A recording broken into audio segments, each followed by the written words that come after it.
bullying. Walang magagandang idudulot po yan sa inyo, kaya kayo nag-aral upang magkaroon kayo ng magandang kinabukasan. Kapag na-involve kayo sa anumang kaso, tatak nyo na yan habang buhay. Magkakaroon na kayo ng records, magkakaroon na kayo ng hindi magandang impresyon sa kapwa ninyo estudyante at hindi na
note of our strict attendance and arrival times. For Mondays, students must be in school by 7:20 a.m. because our mandatory flag ceremony starts promptly at 7:30 a.m. For Tuesdays, Wednesdays, and Thursdays, arrival is by 7:30 a.m. with morning assembly starting at 7:45 a.m. And then for online Fridays, students must log in by 8 a.m.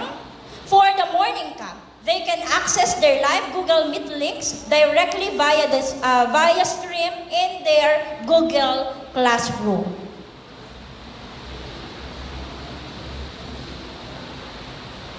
Okay, make sure to observe proper uniform during classes.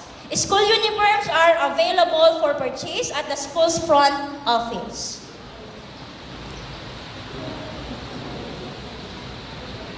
And then for first days of schools, please take note that during the first 3 to 4 days of schools shall be used for student, class, and subject area orientation.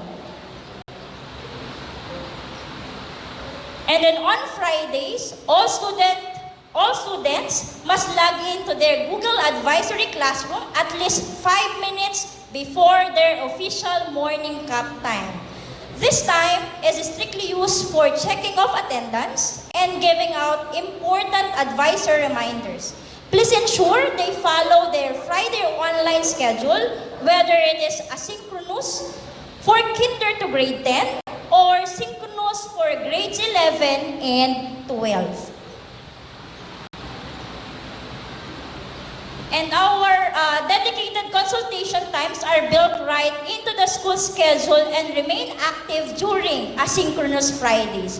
Your children should use this designated time to focus on their learning and actively reach out to their teachers for any academic help or clarifications they need. So for our grade 11 parents, please take note that there are mandatory asynchronous class extensions. Grade 11 students will have an additional 30 minutes allotted for each core subject every week, as prescribed by the strengthened senior high school curriculum. And then for our sample schedule, please be reminded that these are just sample schedules. The official schedule will be disseminated during the first Fridays of school. So kindly wait and cooperate with your respective advisors. So here is the sample schedule for kinder. So kinder dismissal is at 11:30 a.m. while pre-kinder dismissal is at 3:20 p.m. And then for grades 1 to 3, dismissal is at 2:15 p.m. Next po. And then for our grades 4 to 6, their dismissal is at 3:10 p.m. And then for our grade 7 to 10, their dismissal is at 4:20 p.m. And then for our grade 12, their dismissal is at 5:30 p.m. And then for our grade 11, their dismissal is at 1:15 p.m. with asynchronous extension at home.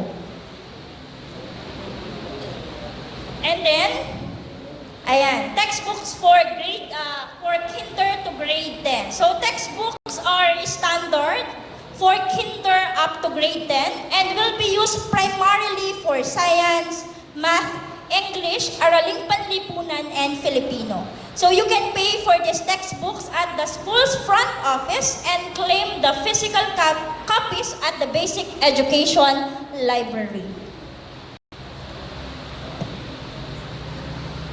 And then for our senior high school, so they will have teacher-made modules. So instead of commercial textbooks, our senior high school students use customized teacher-made learning modules tailored for each specific subject.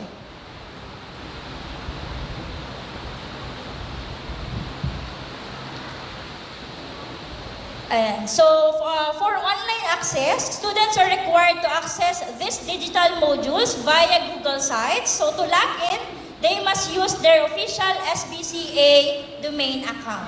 So, for new students, these domain accounts are provided completely free of charge. So, please coordinate directly with your child's class advisor to get your login credentials set up. Thank you for your time, parents. Let's get our students equipped and ready for a successful year ahead. Thank you, Ma'am Jaisel.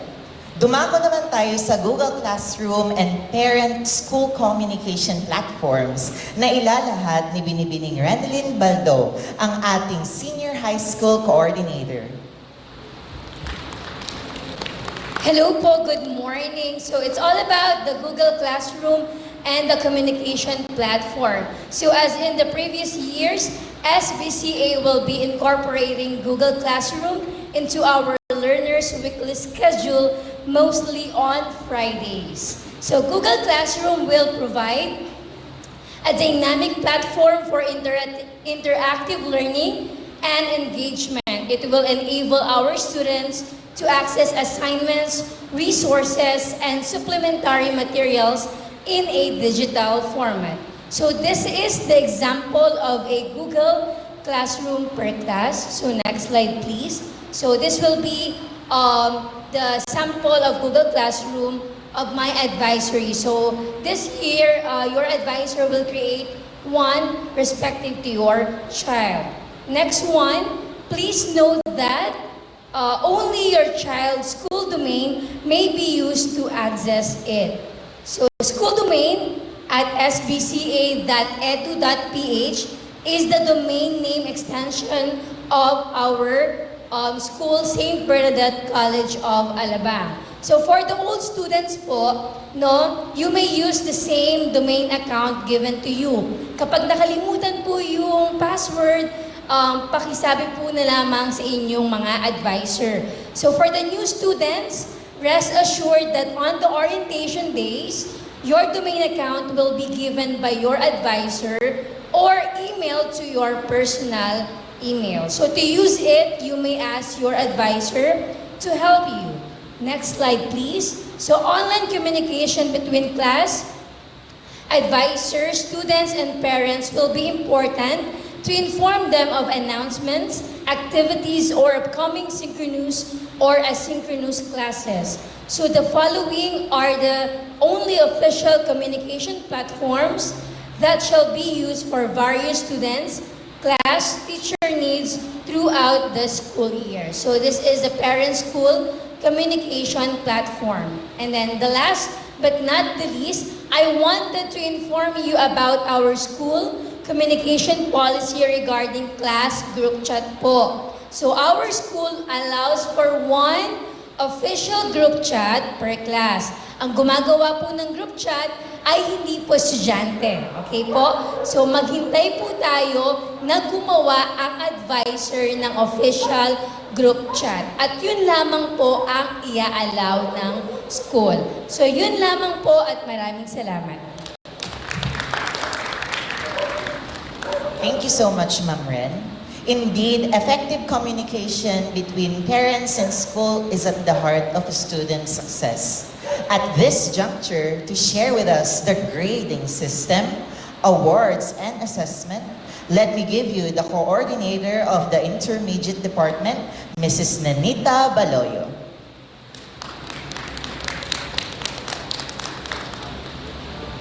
Good morning, everybody. Okay, so I just would like to let the parents take note of some very important information po. Globally competitive is defined as set of skills that help someone be a productive member of their community and the world. Try to take a look of the picture.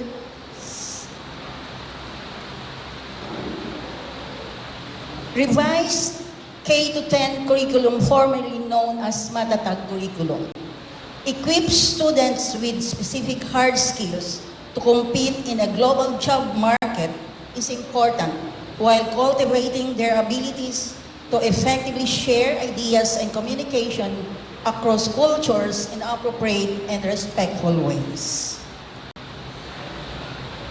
St. Bernadette College of Alabang is using the averaging in the grading system. In K-12 education program, uses standards and a competency-based grading system. These are found in the DepEd provided curriculum guides. The minimum grade needed to pass a specific learning is 60%, which is transmuted to 75 on the report card. So the following percentage weight of components. So components for language, AP and ESP.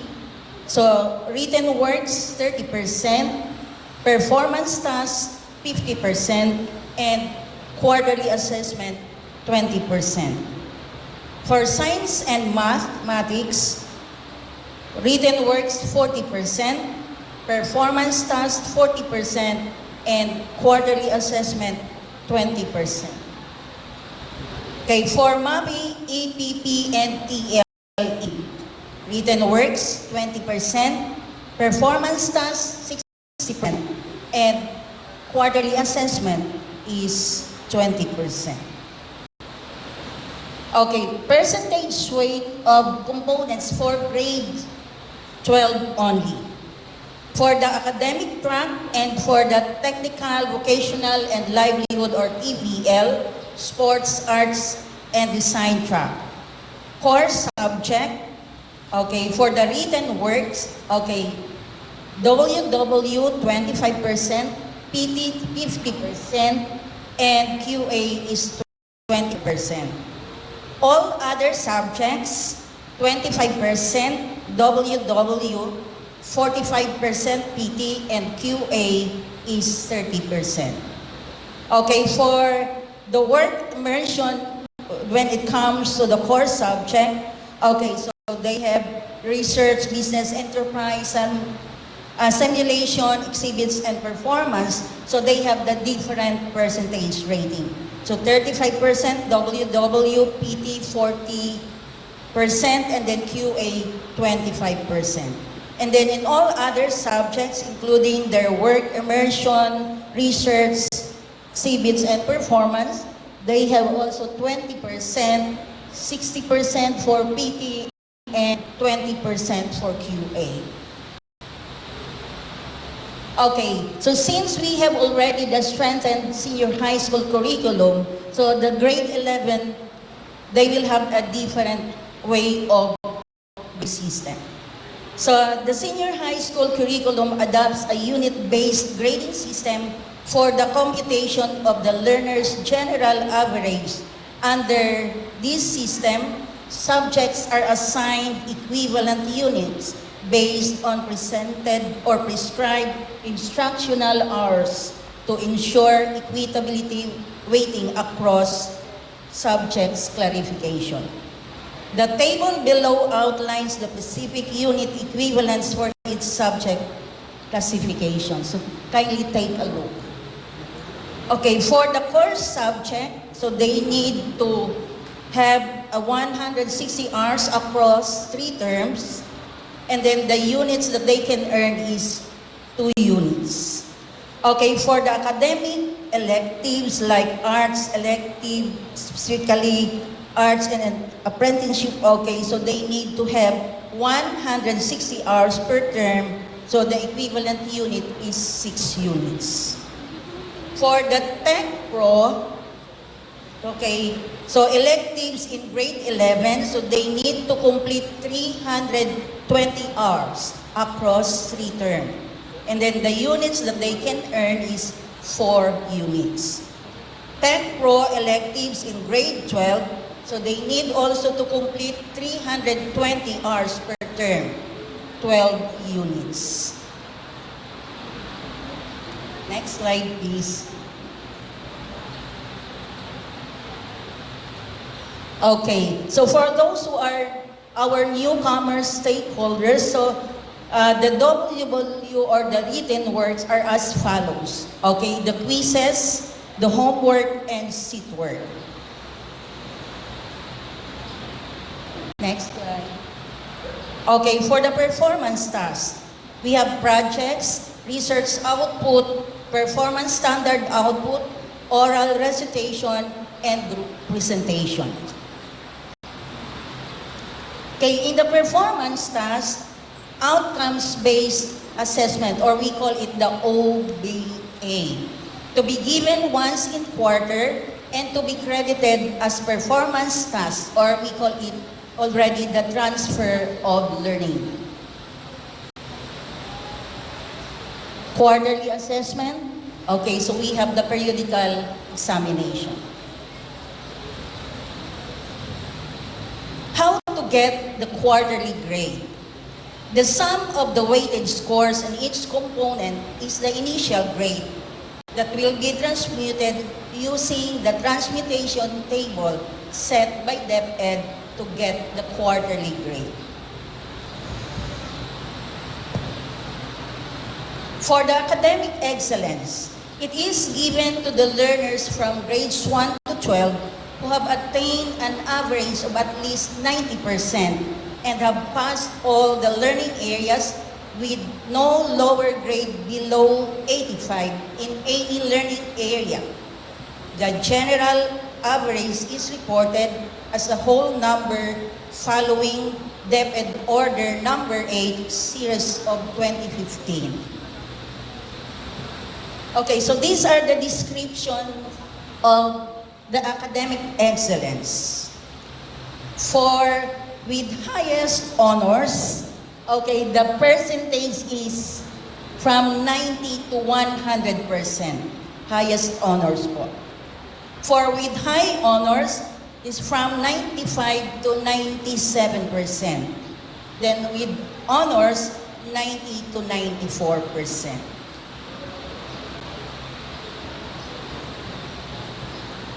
Okay, academic excellence rating, this is only for grade 11. Okay, so we are following DepEd Order 15 Series of 2026.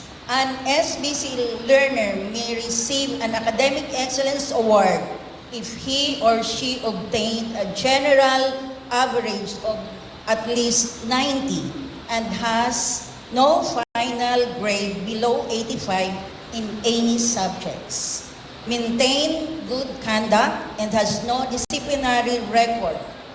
Qualified awardees will be recognized alphabetically to promote fairness and to reduce excessive competition among learners.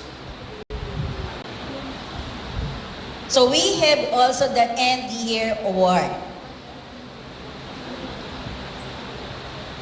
St. Bernadette College of Alabang bases its awards policy in the context of its philosophy, vision, and mission as a private educational institution consistent with the aforementioned DepEd guidelines. The school gives the following year-end awards. St. Bernadette Award, Rodis V. Carlos Leadership Award, we have the Academic Excellence Award, Special Recognition Award, and Persevering Student of the Year. In the final list of the end of school year awardee, okay, the school created an awards committee, no, to lessen the confusion and maybe some questions. So I'll just read what they are going to. So the committee establish a protective determining qualifiers for grade level awards. Formulate and uses rubrics specific to the grade level awards.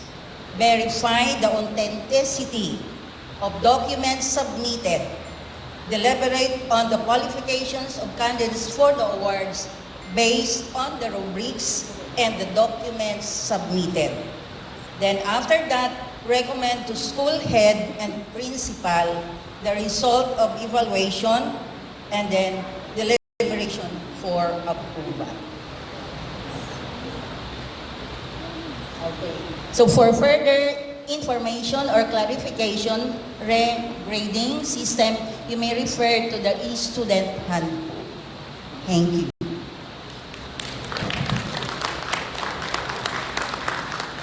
Thank you so much, Mrs. Baloyo, for clearly laying out the grading system, assessment, and awards that guide our learners' academic journey.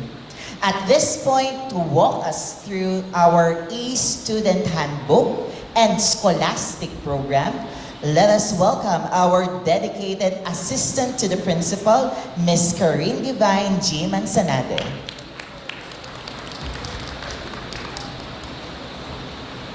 Thank you, Sir Kim. Good morning, everyone. Sabi nga po, ang paggabay sa isang student ay isang shared responsibility. So hindi lamang po ito trabaho ng paaralan at hindi rin po ito responsibilidad ng mga magulang lamang. Kaya naman, we are grateful that you have taken the time to be here today dahil naniniwala po kami na mas magiging matagumpay ang isang school year kapag may magandang partnership ang mga magulang at paaralan.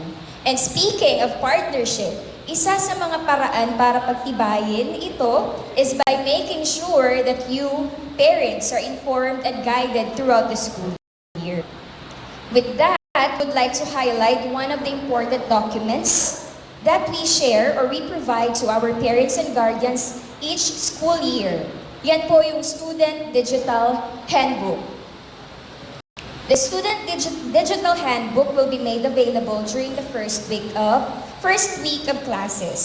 And once naibigay na po ang digital copy po nito sa inyo, we encourage that you take time to read and review it dahil nakapaloob po rito ang mahalagang school policies, guidelines, and expectations na makakatulong sa atin na mas maging maayos ang ating pagtutulungan para sa kapakanan ng ating mga learners. We also hope that it will serve as a helpful reference whenever questions arise throughout the school year.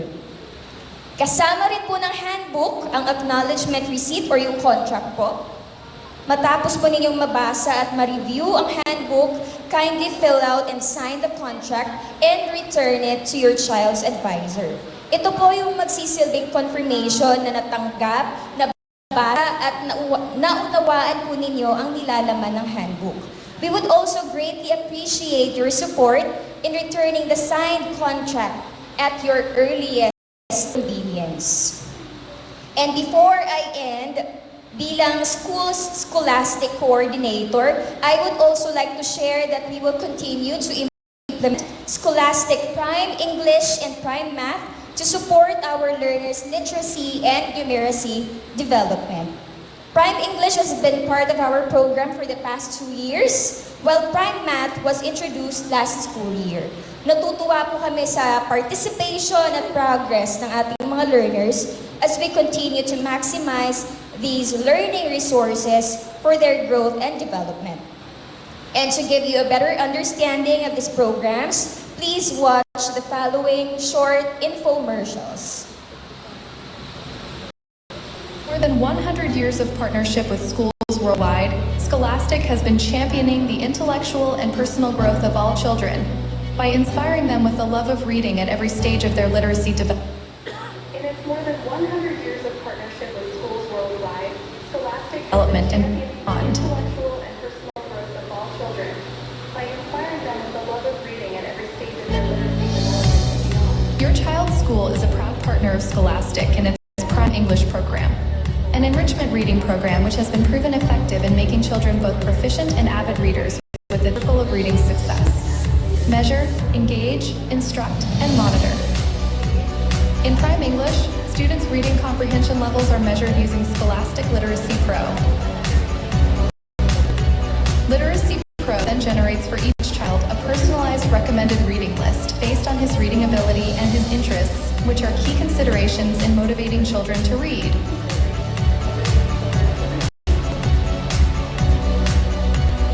To To engage children in reading, they get access to a rich collection of leveled fiction and nonfiction books in the school's Scholastic Reading Center. And through Scholastic Literacy Pro's library, a growing digital library that has an eclectic mix of fiction ebooks to motivate pleasure reading, and nonfiction ebooks to support learning in the different content areas.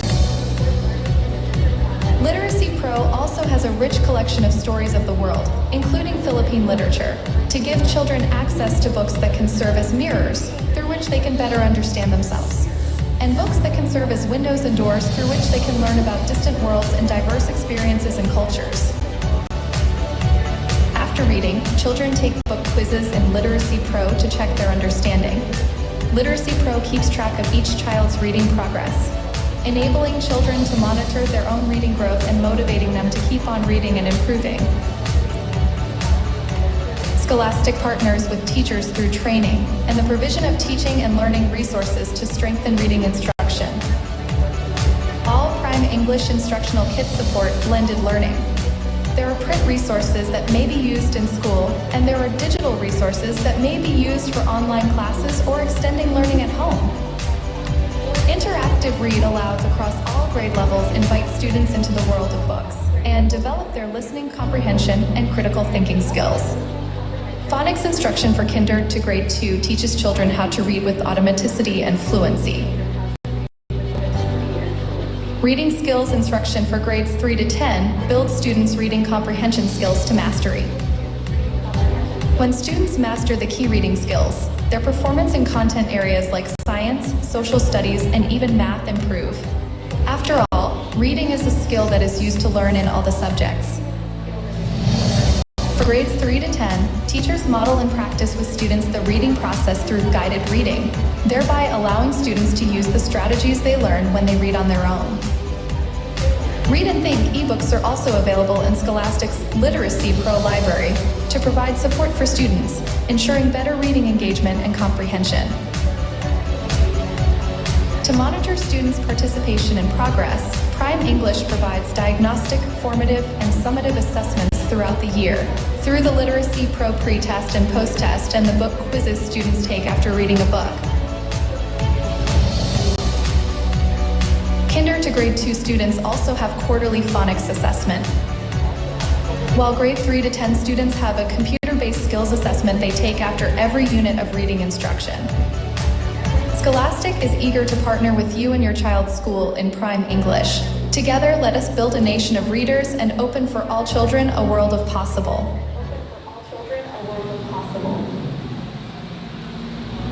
In its more than one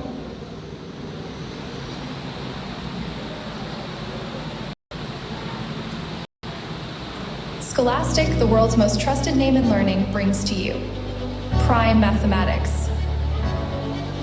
Prime Mathematics puts together the best practices of the world's top performing nation.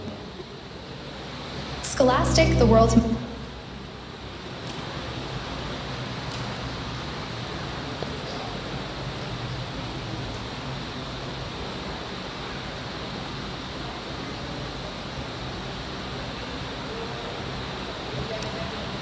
There you have it, ladies and gentlemen. Thank you very much, and we look forward to a productive partnership this school year.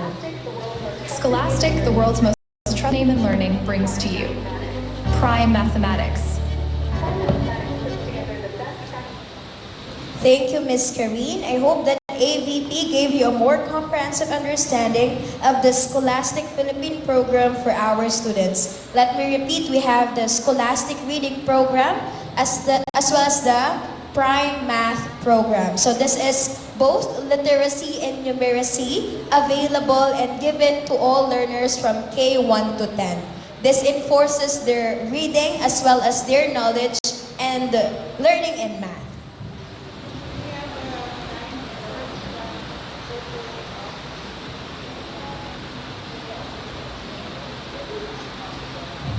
Yes.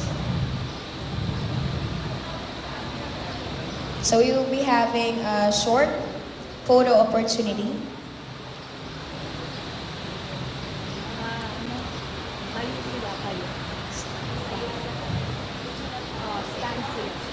So we request everyone to please rise for a short photo opportunity po. So we will be having crowd shots.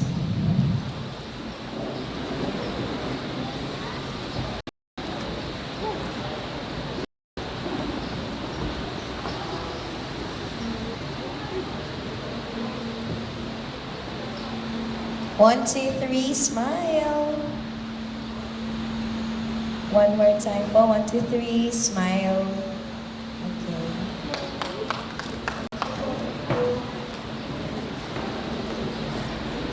Yan, para naman daw po makatayo tayo ng konting oras. But we still have few more things to be discussed.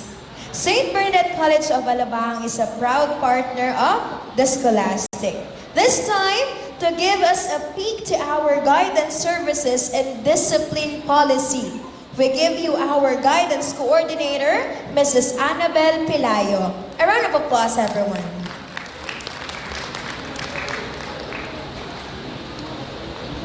Hello, good morning po sa inyo lahat, especially to our dear parents and students. Welcome our dear students, especially the newcomer. Welcome to the SBCA family. Okay, for this morning, I will discuss the guidance services and discipline policy. So, mamadali na lang po natin. So, guidance services and discipline policy are both designed not just to set rules, but to create a safe, supportive, and positive learning environment where every student can thrive, develop good character, and reach their full potential. So, pag sinabi pong guidance services, marami po tayong ino-offer sa mga bata and also to our parents. Our major goal today is not just to inform you the rules and services, but also invite you into a partnership. Pag sinabi pong partnership, need po namin ang cooperation po ng parents and guardians para po sa progress po ng ating mga anak, especially to their academics and behavior and character. We also believe that education is a shared responsibility, and when home and school work together, our children thrive. So hindi lang po dito sa school, dapat po pagdating sa bahay ng mga anak natin, meron po tayong follow-up para po at least na monitor po natin ang progress ng mga anak natin. Guidance is not just for students who have problems or difficulties. Also, it is a comprehensive developmental program designed to support every student academically, personally, socially, emotionally, and morally. We see every child as a unique individual. Siyempre po, meron silang kanya-kanyang strengths, dreams, needs, and our role is to walk with them as they discover and grow into their best selves. What are our guidance services? Meron tayong tinatawag na core services. We have the individual counseling. So ito po, applicable po to sa lahat, mapamaliit hanggang sa higher level po. So may mga procedures po tayo for the counseling. And clear ko lang po, ang guidance office po, hindi po siya presinto or para katakutan na office. So lahat po is welcome to visit the office, especially po dun sa mga bata. Lagi ko ito sinasabi, during the interview na pag may mga concerns, problem, conflicts, and sa tingin nyo, nakaka-affect na sa performance ng mga bata. At the same time, nakaka-apektuhan yung kanilang mga grades. And syempre, ang importante yung kanilang mental health and emotional need po ng guidance. Anytime po, you can visit the office. Kung wala man po si guidance, naandyan po ang ating formation, si Ma'am Dizon. So, dalawa po kami nagtatandem para po sa mga anak niyo po. Next, we have also the group guidance and classroom program. So we have different age-appropriate activities and lessons held inside and outside the classroom. So meron po tayong mga series of activities sa under guidance services po na ibinibigay po ito sa mga estudyante. Nandiyan po yung values formation and good character, mental health and emotional wellness, conflict resolution, and respect for others, study habits and time management. And syempre po, pinaka-importante yung bullying prevention and digital safety. Next, we also have the career and academic. This one, we help students to set their goals, understand their strengths and plan for their future, no? We include here the study skills workshop, so career exploration, guidance on subject choices and senior high school tracks, and also the college and career preparation seminars. We also have the student development support programs. We're giving leadership training for student leaders, peer support group and mentorship program, assistance to students with special needs or learning difficulties in coordination with teachers and specialists, and also the mental health awareness campaign and wellness activities. With regards po dun sa special need, kung sino po dito yung parent na na-interview ko at nagsabi sa amin na may concern sa anak nila, especially those who are in special need, hinihingi po namin yung kanilang mga assessment or evaluation, pero we consider it as strictly confidential. Bakit po namin hiningi? Para po just in case, if na merong episode, or let's say nagkaroon ng problema yung anak nyo, na inabutan siya dito sa school, or let's say need nyo ng assistance, alam po namin ang gagawin sa bata. Not only me, even our school nurse. Kasi nire-report ko din po sa school nurse yung mga concerned po, especially po pagdating sa health ng mga bata. Parent consultations and partnership. So parents and guardians may schedule a meeting with our guidance team to discuss your child's progress, behavior, and concerns. We also hold parent seminars on topics like positive discipline, parenting in digital age, and supporting your child's emotional health. So, paano po tayo mag-schedule ng appointment? Kung need nyo po makausap si advisor or kung sino po yung teacher concerned na need nyo, all you have to do is just visit the guidance office. Sabihin niyo lang po kung sino yung teacher para at least hahanapin po natin yung schedule, available schedule nila para po maset po natin yung time and meeting niyo po with the teacher concerned. We also have the mentoring, nabanggit dito ni Ma'am Dizon kanina. This is a one-on-one session between mentor and mentee. Pag sinabing mentor, ito po, may bawat isang bata or student may naka-assign po na teacher to be considered as his or her mentor. And yung mga bata po natin, sila po yung kinukonsider nating mentees. Ano po pinag-uusapan during mentoring? Siyempre po, ang main concern is academics ng bata.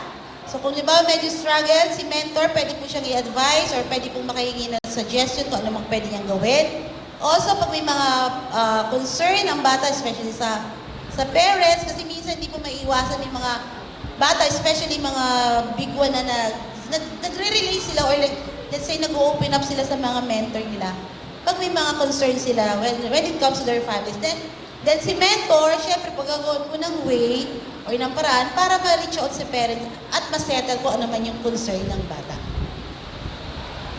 Testing service, so we have also giving national assessment test. So dito po sa mga like NCAE, career, NCAI.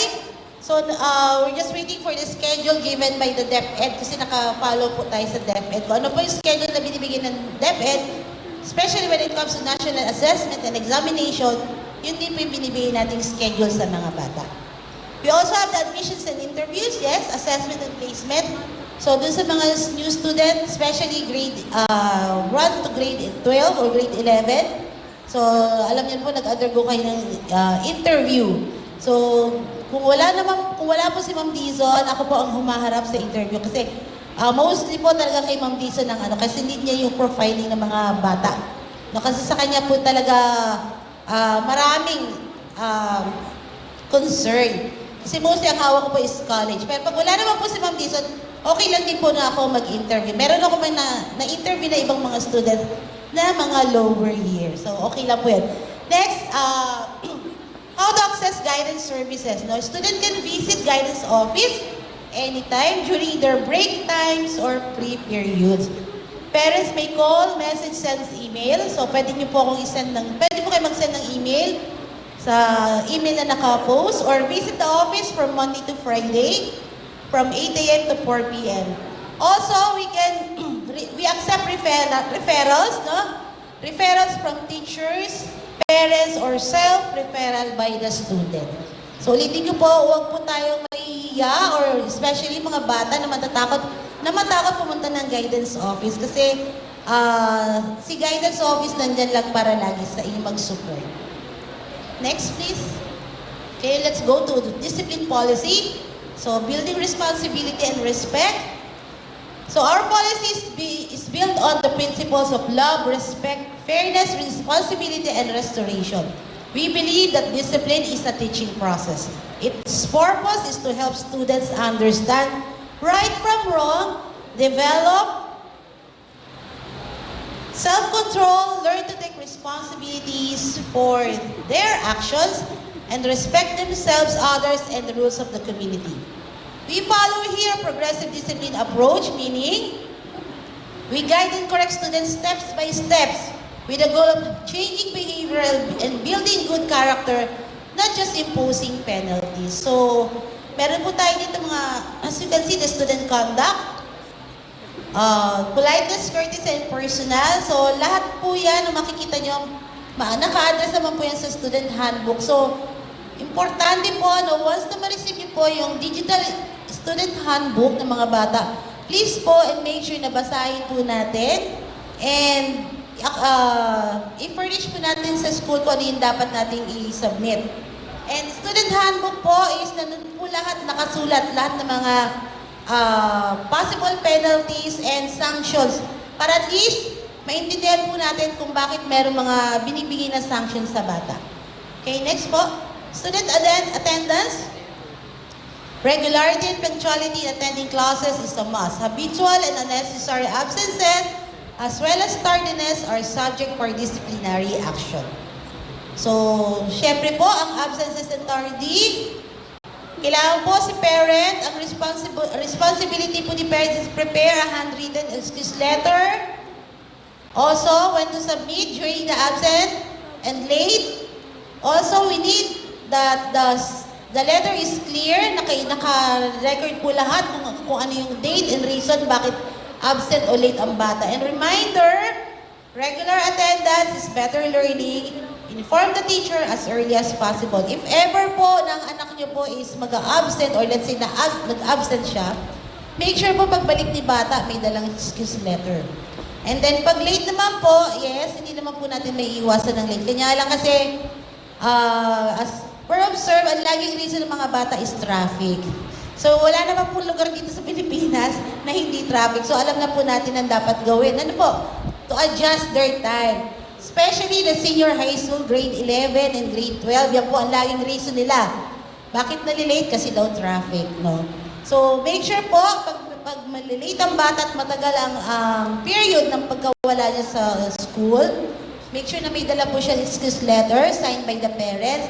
And as much as possible, may GC naman po ang per class sa advisor. Make sure po, i-notify po si advisor kung bakit wala or bakit late ang bata. Para po maiwasan natin yung mga penalties nila when it comes to the number of times of tardy and absences. Okay, pagdating po sa tardiness, alam po to ng mga bata na if they coming late at hindi sila umabot after ng flag ceremony and assembly.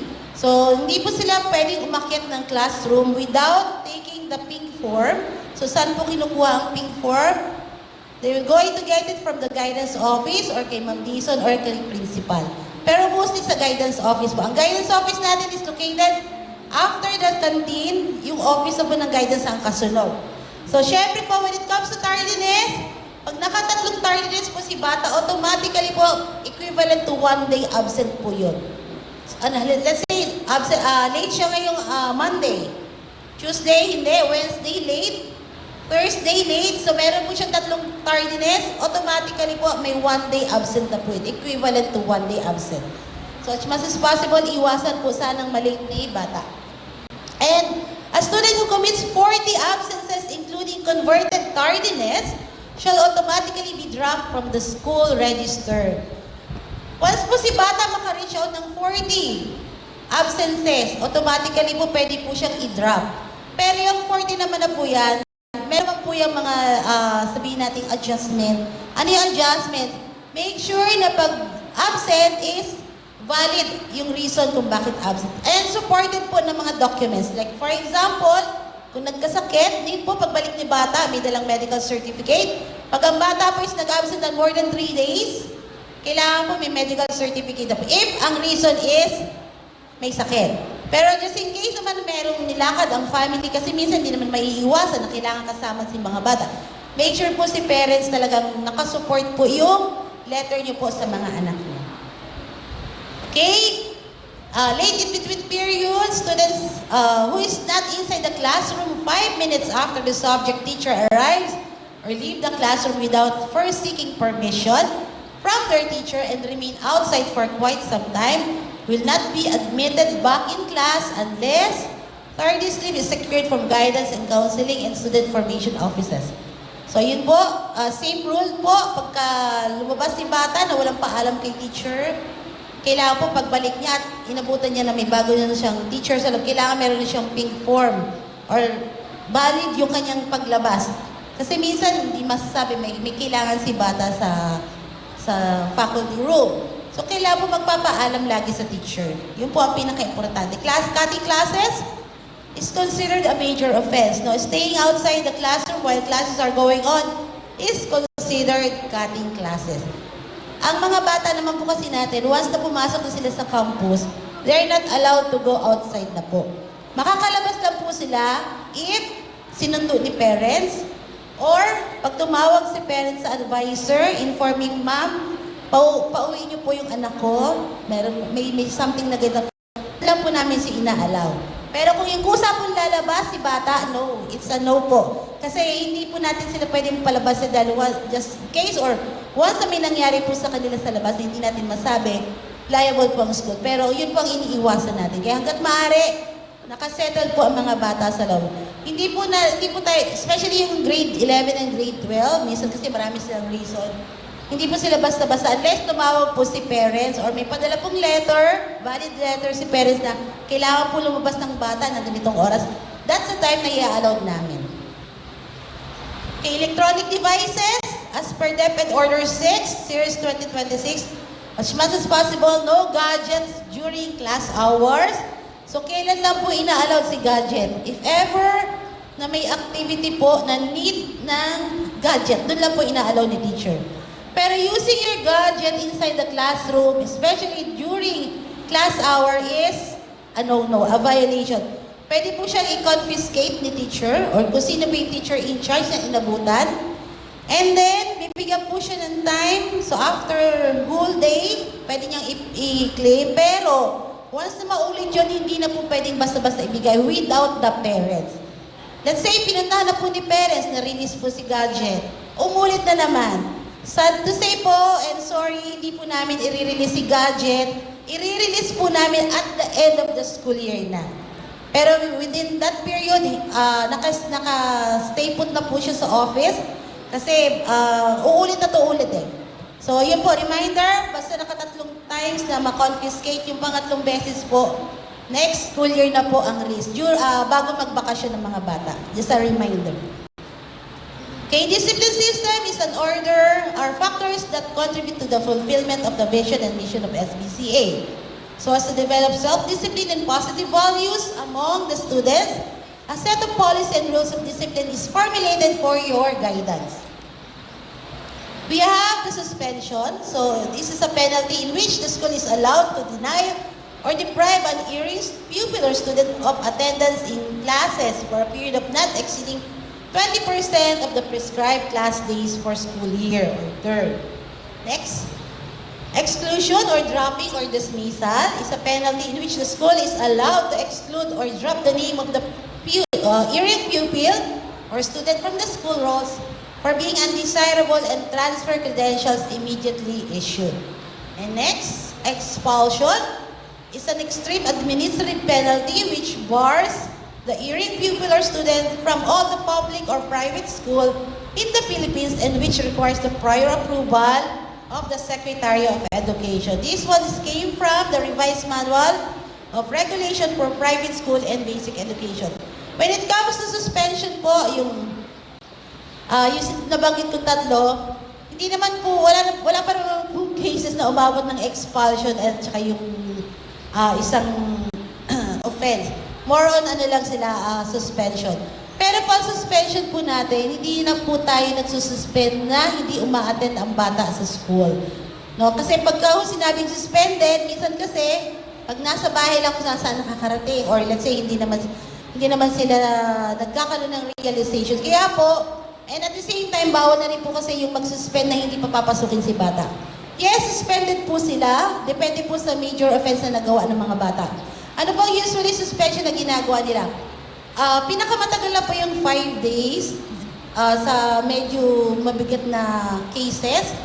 Pero ano pong ginagawa na? They're going to school also, pero they're not going to attend their classes in the morning. Instead, magkakaroon po sila ng community service.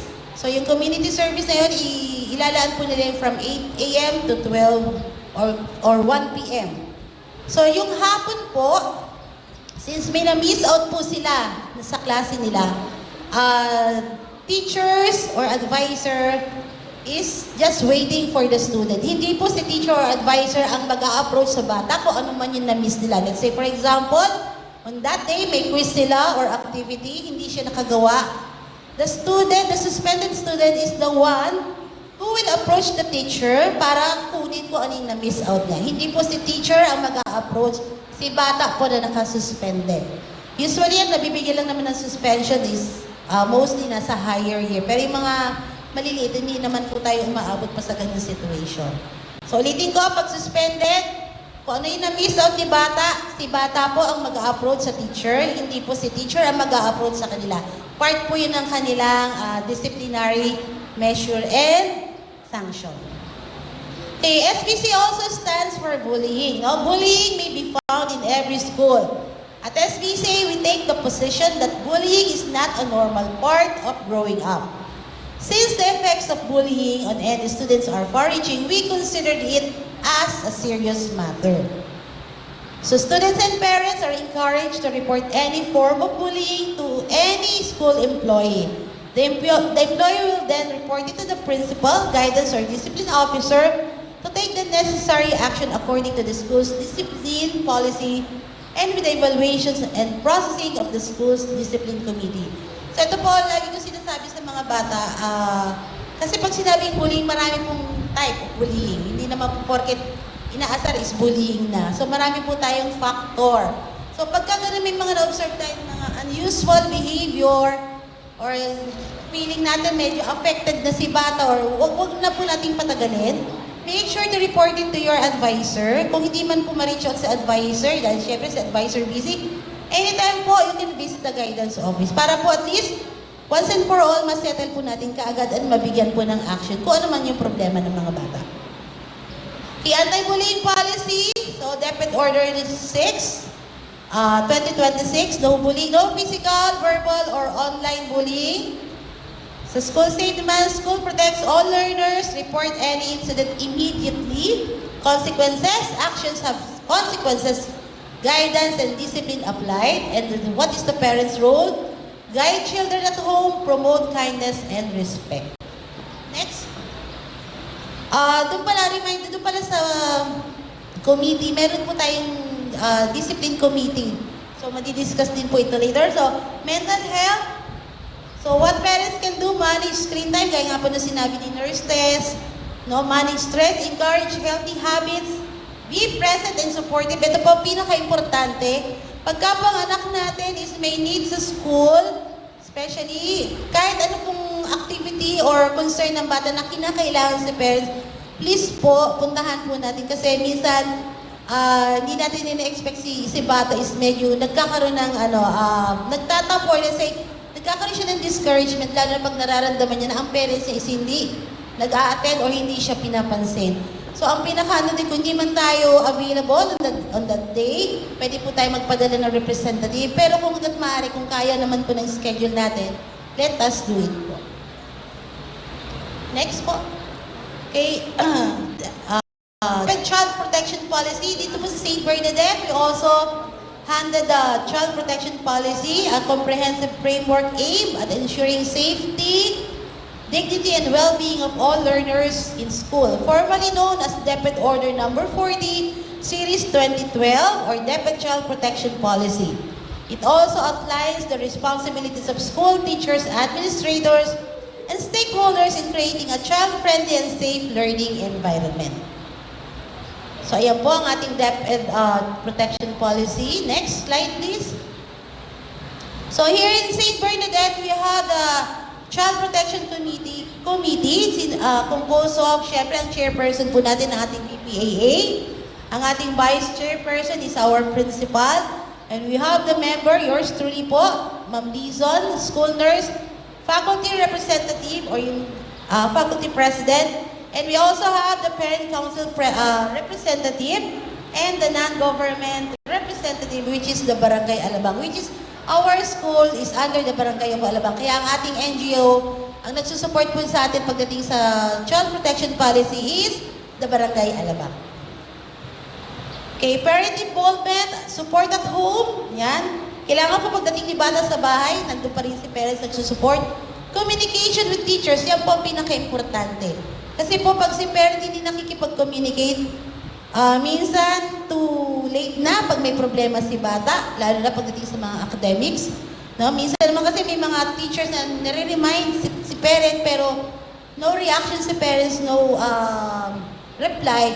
So please, as much as possible, paki-assist po yung mga estudyante natin and makipag-communicate po kay teacher. Participate in school activities, etc. So next, child protection positive discipline. Yan as stated in DepEd policy. So nasa handbook naman po natin yan. And next, so additional lang po to, since diniscuss na rin naman ng ating security officer at ni Ma'am Nurse Teth. So we have the school's safety measure. So ito yung gaya nga nung sinabi nila kanina, yung mga untoward incidences na kailangan din po natin maging aware and vigilant pagdating dito sa school. Hindi naman po sa nagiging OA tayo. Kailangan syempre yung pag nandito yung mga bata, ang number one po natin na pinangahawakan is yung safety ng mga estudyante natin. So, teacher, next po. So, yun po yung usual naman, yung gaya na sinabi, may routine check-up, no? Especially, pag ang bata dapat pag pumasok is nakasuda ng ID nila. So yun po, diniscuss na rin naman po kanina. Even the digital safety po. So that's all. So thank you very much and thank you for listening. Pag may mga concern po kayo, anytime po, you are welcome to visit Guidance Office. Maraming salamat po, Ma'am Annabel. Sa pagpapatuloy ng ating programa, pakinggan naman natin ang coordinator ng K-Prime Department na si Binibining Maylene G. Dayuday upang ibahagi sa atin ang mga impormasyon tungkol sa school dress code and class suspension protocol. Good morning po once again. So, allow me to briefly discuss our grooming and dress code policy followed by our class suspension protocol po. Our school expects all the students to look neat and presentable at all times po. So, the students are required to wear their prescribed official school uniform po. Pagpapasok po sila ng ating campus. So, we have 3 types of uniform po. Ito po ay Type A, Uniform, Type B, and Type C. So, for Type A po, this is the Type A uniform for preschool to grade 1, grade 2, and grade 3. For the intermediate, grade 4, grade 5, and grade 6 po, yan po ang ating Type A uniform prescribed by our official school uniform. Next po, Type A uniform for the junior high school. For the senior high school naman po, yan po ang ating Type A uniform. Next po, for our Type B uniform, usually po, maririnig nyo po sa mga bata na ang sabi ng teacher, they need to wear their Type B uniform, Type A. So, ito po yon. So, for the Type B uniform po, ito po ay ang kanilang PE uniform, which is sinusuot po nila during PE days. Okay po? So, yan po. And then, our Type C uniform po. Ang ating Type C uniform po ay plain white t-shirt. Hindi po pwedeng may printed po ang ating white t-shirt. Jeans, hindi po ripped jeans. Jeans lang po at ang ating rubber shoes. Sa mga wala pa pong uniform, for this upcoming opening of classes po, ang inyo pong susuotin dapat ay Type C uniform. So kung papasok po kayo, wala pa pong uniform, ito po dapat ang ating susuotin.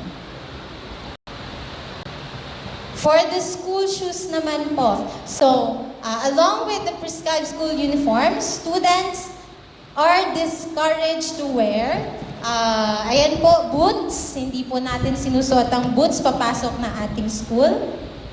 Ang ating high-cut brown shoes and slippers are not allowed. So they are required to wear black leather shoes with plain white socks. Ang ating rubber shoes naman po or sneakers ay only used during PA days. So yun lang po. Next po for the school IDs. Furthermore, student must wear their ID at all times while inside the campus. The school follows a strict no ID, no entry policy. So IDs are not transferable and should never be lent to other students. So kapag nahuli po kayo ng ating guard, ay i-confiscate po ang inyong mga ID. So make sure po na ang sinusuot ninyong ID ay sa inyo. For the grooming naman po, hair for the boys, hair should be neat and properly groomed. So hair dyes, kung meron po dyan, highlights on hair, mohawk, punk, and spikes should be avoided. Kung ganyan po inyong mga buhok pa, kung may kulay po, please, pakikulayan na po ng black. Next po, for the girls, hair should be neatly clipped without any hair dyes. Makeup should be avoided as much as possible po. Avoid po natin ang too much makeup. Long nails and nail polish is not advised. On casual days naman po, students are discouraged from wearing revealing clothing. Revealing clothing po. So tight-fitting clothes, miniskirt, shorts, hip-hop ones, and sleepwear are not appropriate within the school environment. So yun po. And we kindly ask parents, guardians, visitors, and fetchers to always also observe the school dress code when entering the campus. So as much as possible po, pag sinusundo po ang ating mga anak, sana po follow din po natin ang ating dress code policy. So let's proceed po sa ating class suspension protocol.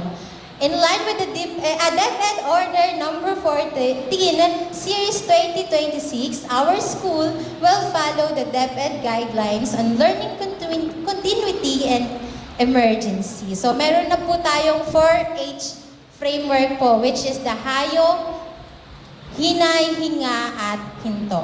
For the hayo po, ito po ay karaniwang kalagayan lamang po. So ibig sabihin po, continue or tuloy pa rin po ang ating classes at mga aktibidad.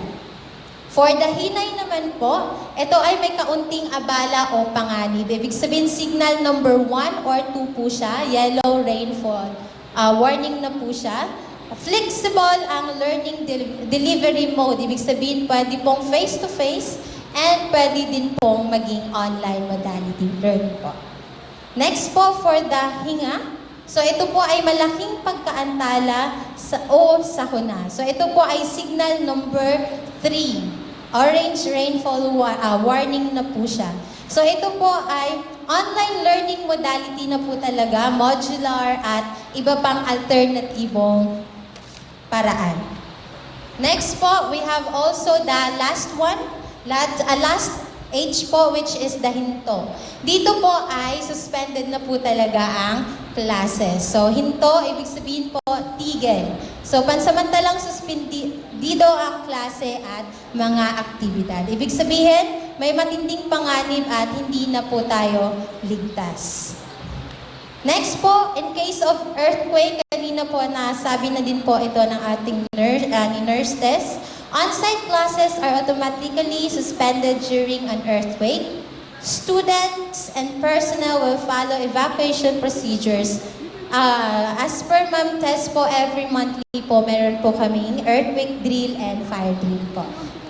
And then a structural inspection will be done before resuming activities. For the adjustment to learning delivery due to suspension of classes, in case of class suspension, by LGUs, our school shift to online synchronous distance learning or asynchronous blended learning while feasible. Ayan po. So for furthermore, kung may question pa po kayo, we will have our breakout room later po. So pwede po kayong magtanong. So that's all po. Thank you po. Thank you, Ms. Maylene. We shall now give way to some school accounting and registrar reminders to be shared by our Assistant Registrar, Ms. Marites S. Rempiz.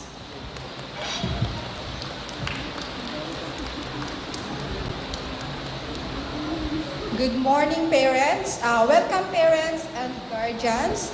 Thank you for joining our parents' orientation. So this session aims to provide important information regarding admission procedures, enrollment requirements, and student records, and also the registrar services. Okay po, dito muna tayo sa ASE and voucher grantees requirement. Ito po ay applicable lang po sa junior high school and senior high school. Okay, for sa incoming grade 7, our requirements is the application or ASE voucher application form. And ito po ay galing sa amin. Kami po ay nagbibigay sa ating mga incoming grade 7. And then kasama po nito ang data privacy notice. Yung galing naman po sa ating mga parents or student, kailangan po na sila mag-submit ng birth certificate. Kailangan po ito ay PSA copy. And also grade 6 report card. Kung galing man po sila sa public, private, sila po ay pwede mag-apply.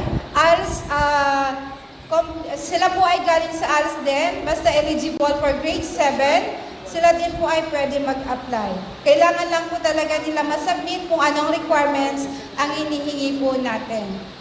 Sa data privacy notice po, binibigay natin ito para po alam nyo na ang DepEd guidelines ngayon po ay nagbibigay ng data privacy notice sa mga posibleng beneficiary ng ESE grantees.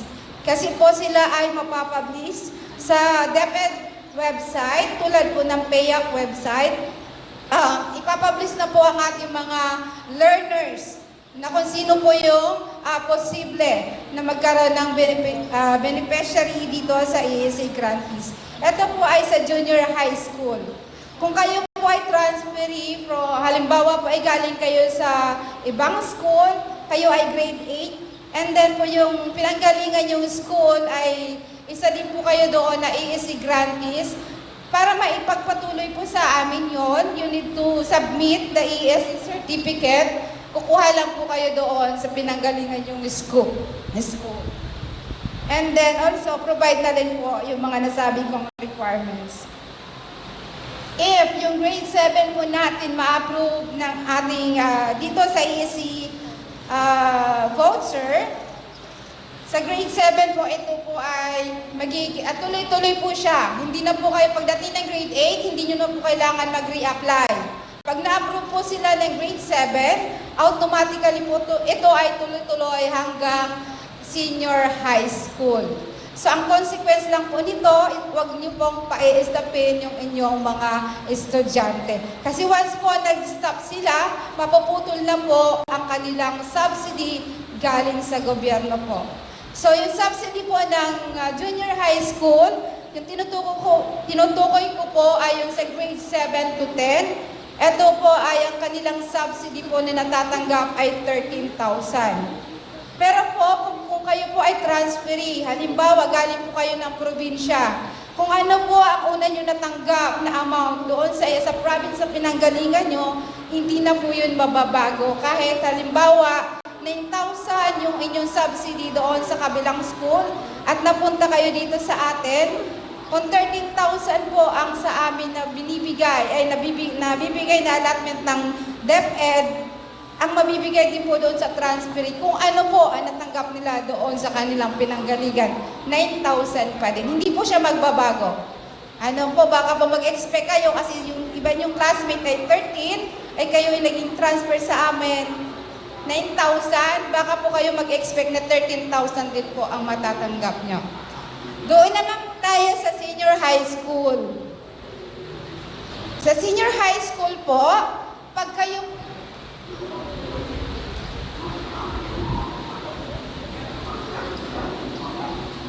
tayo po muna tayo. Angelos po muna.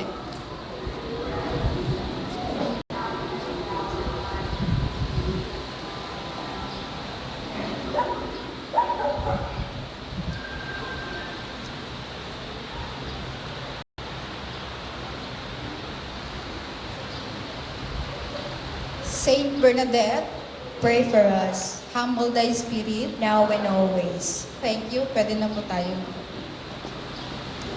Okay, let's continue po about senior high school voucher. Ito naman po yung sa grade 11.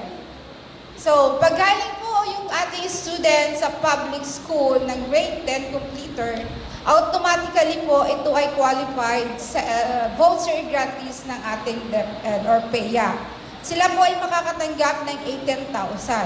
Pero po, hindi ibig sabihin porque tayo ay qualified, pwede na po natin yun makuha. So, kailangan po din po natin na sundin, mag-submit po ng requirements na kailangan. Ito po yung mga kailangan na requirements po. Kailangan din po nila mag-submit or mag-fill up ng application form for voucher, birth certificate, PSA din po, grade 10 report card, original, and the 2x2 ID photos, proof of income. Dito po sa proof of income, payslip, certificate of employment. Kahit alin po dito, kahit isa lang. For example po, kayo ay galing sa private, ang kailangan nyo pong ipakita is yung kailangan po kasi natin kung magsasubmit po kayo ng proof of payment, kailangan po ito ay nakanotaryo. Ano po, kung wala naman po, kung nahihirapan po kayo kumuha ng proof of income, pwede po yung certificate of employment, siguraduhin lang po naka-indicate po doon yung monthly salary po ng parents ng ating mga learners. Yun po, pwede po natin ipanotaryo din isubmit po sa atin. Kung wala naman pong trabaho, wala pong ipapakita na certificate of employment, payslip, or proof of income, pwede po kayo mag-provide ng certificate of indigency. Yun po ang kailangan. Sa qualified po, na automatically qualified, yung graded completers po, make sure po yung mga original documents na galing po sa public school tulad ng report card, good moral, Form 137, kailangan po ay ma-submit sa school. Kasi kung hindi po, kahit po kayo ay qualified, pag kulang po ang inyong requirements, hindi po ito maipaprocess. So, hindi po kayo mabibigyan ng subsidy ng government. Baka kasi after a year, pagkatapos ng school year, saka pa lang po kayo magre-reklamo na, Ma'am, galing po public anak ko, bakit hindi nyo sinama? Ano po, so reminders po. So sana po, bago mag-start ng pasukan or within 1 week, pagka-start ng klase, makapag-submit tayo ng mga kailangang dokumento para ma-process po ang ating voucher subsidy from the government. Kung sa junior high school ay 13,000, sa senior high school po, pag private, galing yung bata, ito ay mayroong 18,000. Pero pag sila po ay galing probinsya, tapos ESC gratis na po sila ng junior high school, senior high school sa atin itutuloy, 13,000 lang din po ang kanilang subsidiya. And then po, pag dito sa atin mismo na grade 11 and grade 10 completer po dito din sa near in Manila, makakatanggap po sila ng 22,000 from the government subsidy. Pero make sure nga po, i-complete po yung requirements para tuloy-tuloy po yung proseso para sa voucher po nito. Next slide, please.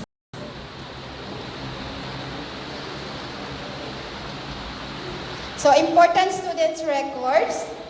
So, the school maintains the following records. Learner reference number. So, ito yung tinatawag natin sa mga bata or sa yung identification nila, LRN. Ito yung makikita nyo po sa either sa ID or sa report card. Form 137 po, or tinatawag nating SF10, ito po yung records ng mga bata na kung saan, for example, hanggang grade 6 yung bata. Makikita nyo yung record doon ng grade 1 to grade 6. Andon yung mga grades ng bata. Report card, ibig sabihin yung current year lang po yun. Isang taon lang na grades ng bata, yung report card, or SF9. Permanent records, ito pong permanent records, matatawag natin yung Form 137, permanent record po yan. Certificate and clearances. So parents are encouraged to ensure that all submitted information is accurate and updated. Next slide, please. Okay, requesting school documents. Available documents to be requested, certificate of enrollment. At ang certificate of enrollment po, kalimitan lalo yung mga grade 11 natin, nangangailangan palagi ng nagre-request ng certificate of enrollment, ginagamit po sa scholarship. Ano po? So make sure lang po pag kayo po ay nag-request, palagi nyo lang po sasabihin ang purpose para nakalagay po, naka-indicate po doon sa nire-request nyo. Certificate of good moral character, certificate of completion, academic certification, report card copies, Form 137 or SF10. Ito na pong Form 137 po, school to school po ito. So nagre-request po kami, nagbibigay po kami ng letter request para sa Form 137 kasi hindi po kayo i-issuehan ng kabilang school. For example, kailangan namin yung Form 137 ng inyong mga bata, kailangan nyo pong pumunta sa register office to get the letter request para kayo ay mabigyan ng kabilang school ng Form 137. So yung processing time po nito ay please allow the register office sufficient time to process request. 2 weeks po yung process po ng ating mga request documents. Pero po nagkakaroon ng delay kung kayo po ay kulang din ng requirements na pinasa sa amin. Doon lang po tayo nagkakaroon ng delay ng issuance of the documents. Ano po? For students, next slide please. Sa mga old student naman po, we need to update their information. So parents should immediately inform the school regarding changes of address. Bakit po kailangan natin mag-update ng inyong mga information ng inyong mga learners? So change of contact number, change of guardian, correction of names, civil status updates, emergency contact information. So bakit kailangan po natin mag-update sa mga bata, sa mga information ng bata? To ensure accurate records, help ensure effective communication and student safety. So dito, mayroon dito change of guardian. Bakit kailangan natin updated dito? Kasi minsan, di ba, para maiwasan natin, for example, yung mga nagsusundo, yung pala ay hindi naman na siya pwede magsundo sa bata dahil hindi po kayo nakalimutan nyo mag-update sa amin. Ngayon nasundo ng dati nagsusundo, hindi nyo naman pala sila ina-allowed magsundo ng bata. If may mangyari, syempre, dahil sa miscommunication, magkakaroon po tayo ng problema. So para maiwasan po ito, we need to comply, to update student information po. Okay po, next slide po. Policies on school records. School records are confidential, yes. Pinapakiusap po sa parents kasi kung kami po sa registrar ay confidential po ang mga records ng bawat estudyante. Hindi po kami pwede mag-share. Minsan nga, kahit teachers po, kung kinakailangan lang, kung importante lang, mga selective information ang pwede ibigay. Kasi po tayo ay may Data Privacy Act. Ano po, so, kailangan po natin ingatan yung mga information ng bata. No, so, inihiling ko din po sa parents, di ba, minsan affiliation, mga excited po tayo mag-post. Lalo every quarter po yung mga certificate. Kung nakalagay po yung may mga information doon na medyo confidential, pwedeng takpan. Ano po, para hindi po makapi o magamit sa hindi magandang intention po. Ano po, so, documents are released only to authorized individual. Yes. Ini-implement natin to sa register office po. So, minsan mahigpit talaga kami, lalong-lalo na sa pagre-release ng mga dokumento. Hindi ibig sabihin porkit ate mo siya, tito mo yon, i-release namin yung dokumento ng bata. Kailangan po kayo mag-provide palagi ng authorization kung hindi man parents. Kasi syempre hawak po natin ay mga minor student. So ang allowed lang po automatically yung parents. Kung iba po yung mag-claim ng mga request ng documents, kailangan po palagi yung valid na authorization ng parents or guardian po ng bata. Valid identification may be required. Yes, of course po, para ma-identify natin kung totoo nga siya, na siya yun. Kung wala po silang proof na ipapakita na siya yung authorized, so syempre magkakaroon tayo ng magkakaroon tayo ng pagdududa sa kukuha. So, may tendency na hindi namin ma-release yung kanilang dokumento. Request must follow school and DepEd guidelines. Siyempre po, para maiwasan natin ang problema. Records with deficiencies may be subject to verification. Siyempre po, lalo na pag ang records po ay meron talaga yung mga deficiency, doon din kayo nagkakaroon ng delays kung may mga request kayo. Yun po yung nagkukos ng delay. Next slide po. Konti na lang. So, parent responsibilities. Nyo, ang register lang may responsibility sa ating mga documents. So, meron din po pala kayo. So, parents' responsibilities. Parents are encouraged to submit complete requirements on time. Monitor their child academic records. Bakit kailangan natin i-monitor ang kanilang child academic records? Hindi yung after na ng kung tayo hindi nakamonitor po, magmo-monitor tayo ng ating mga bata, Marso na. What if po yung bata ay hindi pala napasok ng 3 buwan na? Magugulat kayo, yung anak niyo po ay babalik ng level na yon. Doon pa lang tayo magre-react. So, kailangan natin i-monitor siya, mas maganda every day or monthly para alam natin, mas maagapan natin kung mayroon mang problema yung bata sa school. Ano po? Keep contact information updated. Same lang din po ang reason para maiwasan natin ang kung magka-problema po. Observe school policies and deadlines. Coordinate with the register office when concerns arise. Huwag naman po sa akin pumunta kung yung concern niyo ay August, tapos pumunta kayo sa akin ng February. So malaking buwan yung gap. Tapos mamadaliin niyo ako, ma'am, baka ngayon pwede mo na i-release. Wala pong ganon. Ano po, so as much as possible po, kung may nakikita na kayong concern, kung pupunta po na ng registrar para mas maagapan natin lahat. Ano po? Next slide. Okay, frequently asked question. Dito po tayo. When can I request Form 137? So especially po, ito ay naman nagre-request kung ikaw ay graduate na ng grade 12. Kasi gagamitin mo siya for enrollment. No, for enrollment. Pero some, nagre-request po ng Form 137 kung gagamitin pa sa visa application, anything po na ginagamit personal. Basta po may kaakibat lang po siya na upon completion of clearance require a proper request procedure. Dapat i-follow lang natin yung proper procedure po. Hindi po mamadili ng register dahil kailangan mo bukas. Hindi po ganun ang pag-request ng SF10 or Form 137. How long does document processing take? Depending on the document requested and verification requirement. Mas mahirap kasi mag-issue tayo ng madalian tapos magkakaroon ng deficiencies or may mali na information na nailagay doon sa forms or document na ni-requested nyo.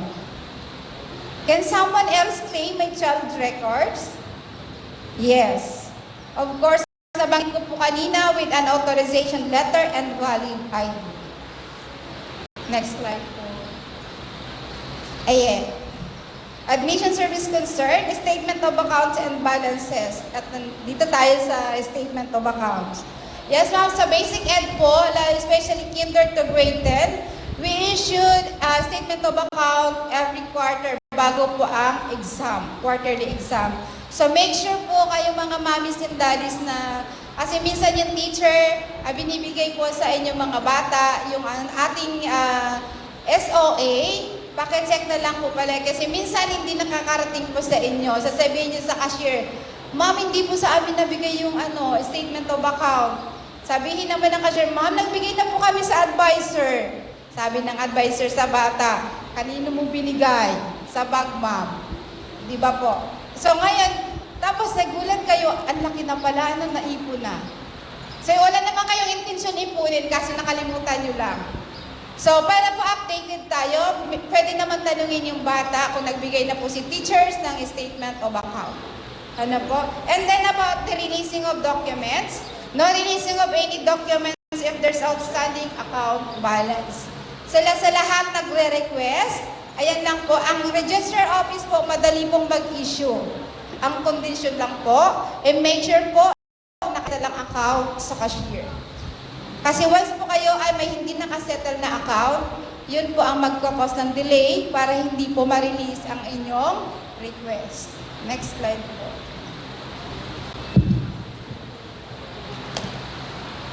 Ayan.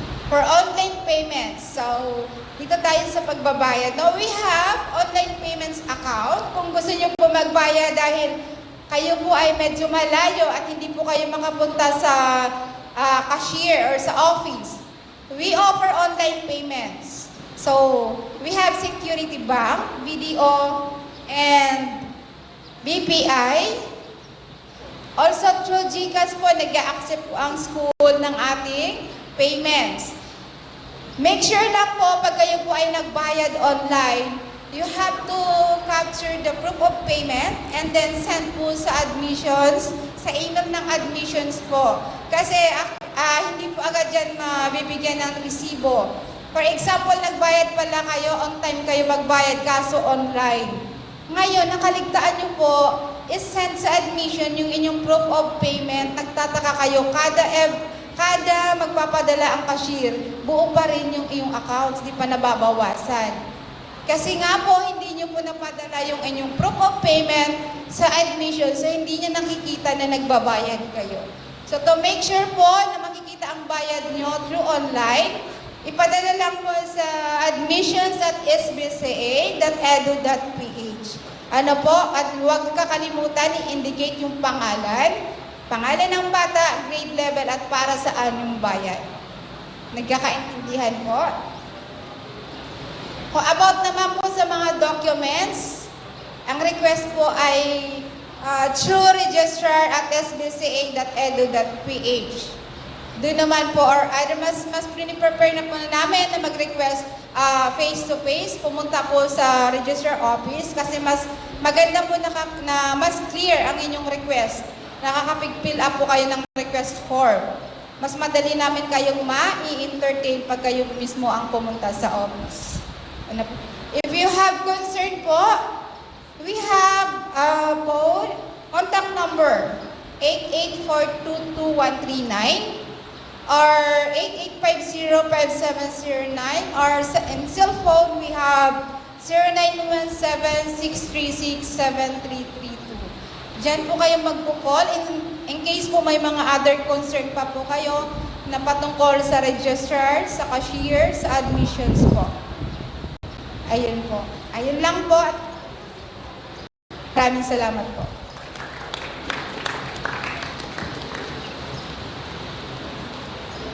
Thank you so much, Ma'am Rimpis.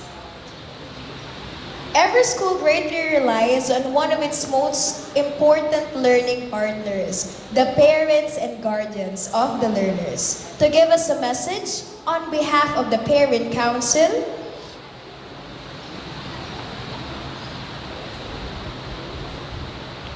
may I call on the Vice President, Ms. Riza Ann Lay. A round of applause, everyone. Ilang minuto na lang po ito.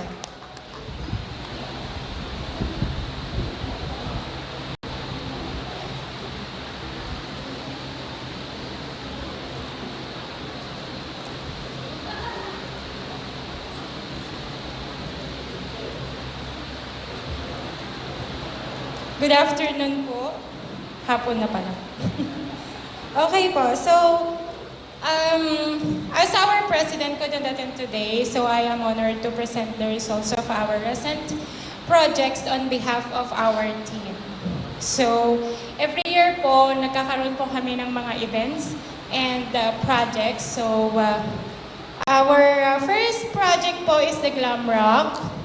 So, yan po, nagkakaroon po kami ng mga contest, mga ano. So, every year po is excited po yung mga estudyante natin na gawin po itong Glam Rock. And thank you for the teachers po and students and of course the admin po na laging tumutulong po sa amin. And ayun po. So beyond po our financial goals po, one of our proudest achievements is our outreach program po.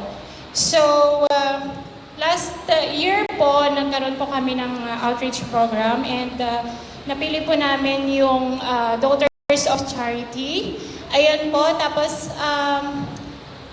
ayan, yung mga candidates po natin ng Mr. and Miss SBCA. So kasama po namin sila. Ayan, nagpakain po kami sa mga sisters po natin. Ayan po. So, ayan po. And nagkaroon po kami ng mga donations. Nagbigay po kami ng mga donations sa mga sisters po natin. And they were very, very proud po and happy po. So, yun po. Tapos, next po yung project po natin, yung Mr. and Mrs. BCA. So, we're encouraging po, sana po yung mga students po per level to please mag-ano po sila na maging candidates po natin for the next Mr. and Mrs. BCA projects po natin. So, ito po yun. Ayan po yung mga winners po natin ng from kinder po hanggang senior high school po. Tapos po, ayan po, for the proceeds po of our projects, and po is useful for the renovation of our comfort rooms, basic education po. So ayan po, ginagawa na po yung ating comfort rooms po at the moment. So I think it's almost done na po. Ayan po.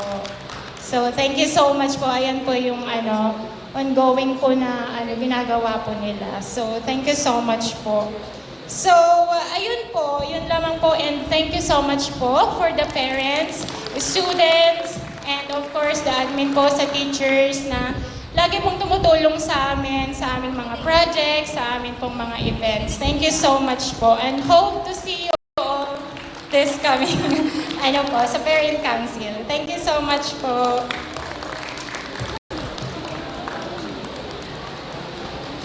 Thank you, Mrs. Lay. We hope that this orientation for new and old students with their parents and guardians will serve as your guide to a successful school year, Bernadicians. Thank you once again, parents and guardians, for attending our parent orientation today. Your presence here today demonstrates your commitment to your child's education, and we deeply appreciate your involvement in our school community. Now, may I invite everyone to join in, please rise, the singing of the St. Bernadette College of Alabang hymn.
We would like to remind everyone that we shall be proceeding to a short breakout team session per department for a meet and greet with your respective grade level teams and advisors of your children. Please note that the junior high school and senior high school parents are requested to stay as the ESC and voucher program will also be tackled during the session. Maraming salamat po. Mabuhay ang school year 2026-2027. And God bless everyone. Palakpakan naman po natin ang matagumpay na Parent Orientation Program. Once again po, magkakaroon po tayo ng short breakout session. Hello po, dito po yung mga senior high school. And then, Ma'am Jaisel, taas po ng kamay. Sa kanya po lahat ng grade 7, 8, 9, 10 parents po. Ayan. Then dito po sa area na to, lahat po ng grade 11 and 12 parents. Para po masagot ko ang inyong mga concerns, questions, ayan po. Bilis lang, mabilis lang tayo. Lahat po ng junior high school dito po sa may tapat ko po. For the grades 4 to 6 po, dito po tayo. Go, Ma'am Nelly.